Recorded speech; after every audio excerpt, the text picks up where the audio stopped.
Hello, it's Leslie here again.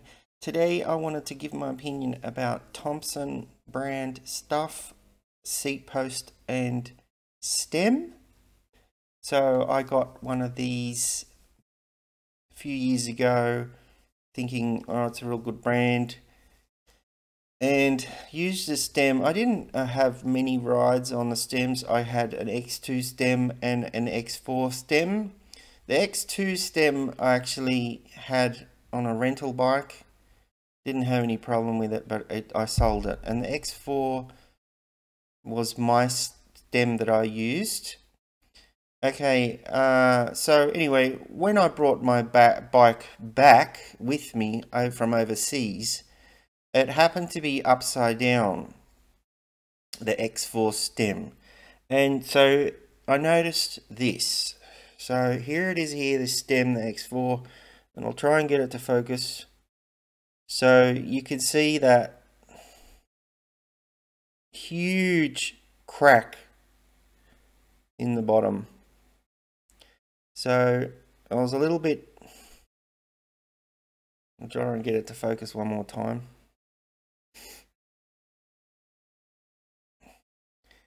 That's about a 2-inch crack in the bottom of my stem. So luckily I caught it in time. Anyway, I didn't use a bike because I was recovering from a foot injury. And the bike happened to be, same bike, happened to be leaning up against the wall.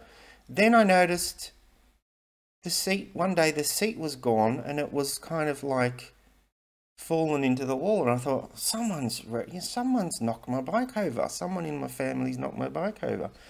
And as it happened, the seat post also broke.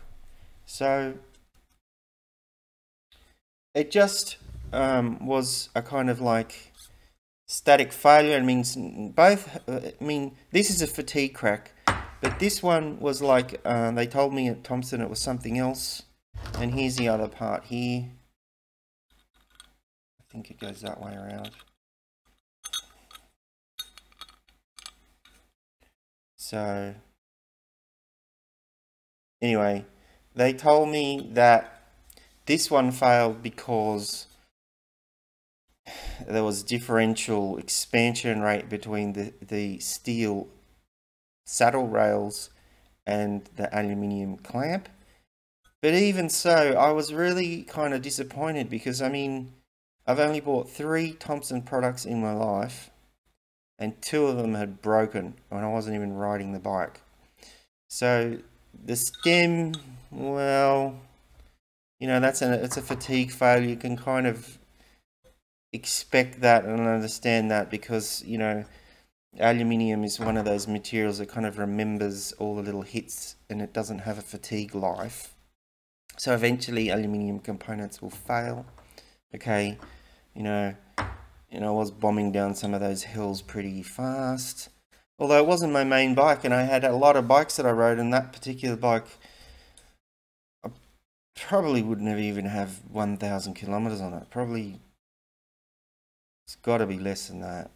Anyway, could be anywhere between 500 and 1,200 kilometers, I'd estimate, for that bike. It couldn't have been more. It was like not even a dozen rides, barely, not many rides. So it failed, both of them failed. So both of the parts I ended up with failed. So I wasn't really too happy with that. I mean, let me gather my thoughts a bit more.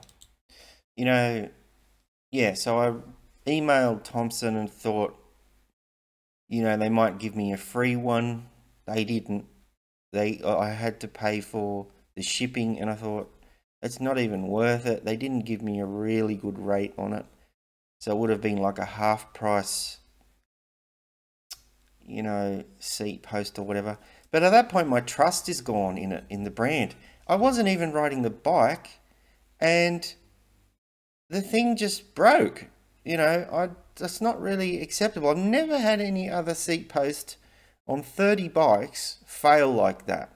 So it's kind of shocking, really, when you think about it. But I think maybe the clamp is too strong and doesn't allow any movement at all.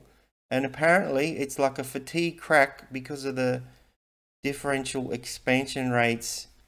Say, for example, if you leave your bike in a garage and then it cycles from hot to cold all the time, and it just failed. So it's quite surprising, really. Anyway, I think what I did was I sold the front plate of this on eBay and the clamp of this also on eBay, and they sold, so some of the parts got reused or recycled, whatever you want to call it. I don't really know what to do with these parts now, because if I put these in my recycling bin, I can't guarantee they're going to actually recycle them.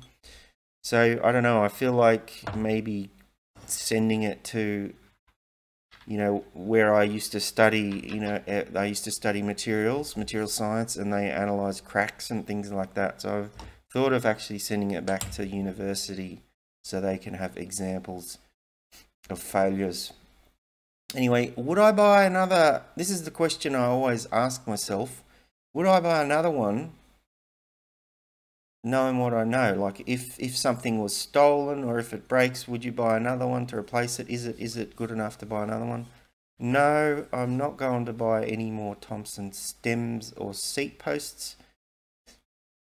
I have bought a saddle clamp, the little seat collars from Thomson, for another bike, which maybe one day you'll see. But my trust is gone with the seat post. I was going to get one from a vintage build that's coming up, which used an unusual seat post size, 26.8 millimeters. They're kind of hard to get.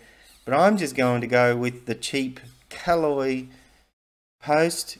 I have never seen a Calloy seat post fail. So I'm going with that brand, believe it or not, on my bike. I actually prefer that Calloy than this, because it's failed. It hasn't done its job. It's just, all it's got to do is hold the saddle there and not break. And it broke. And then to have both the stem and the seat post break on the same bike, I wasn't really, like as I say, I wasn't a daily bike. It was my dual suspension bike.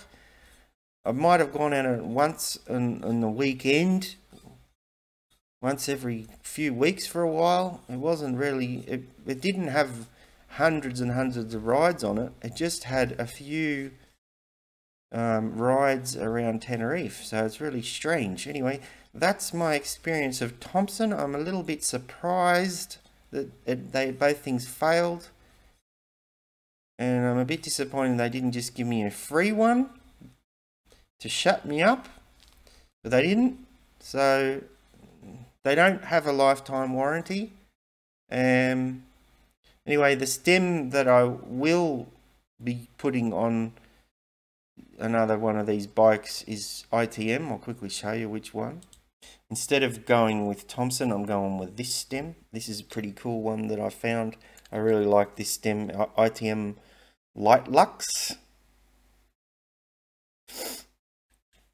Never had one of those break, and they're only about, well, $25 or 25 euros or something. So yeah, Thomson, I'm not really convinced by them anymore. Anyway, that's all I have for you today. Thanks for watching. See you around. Bye.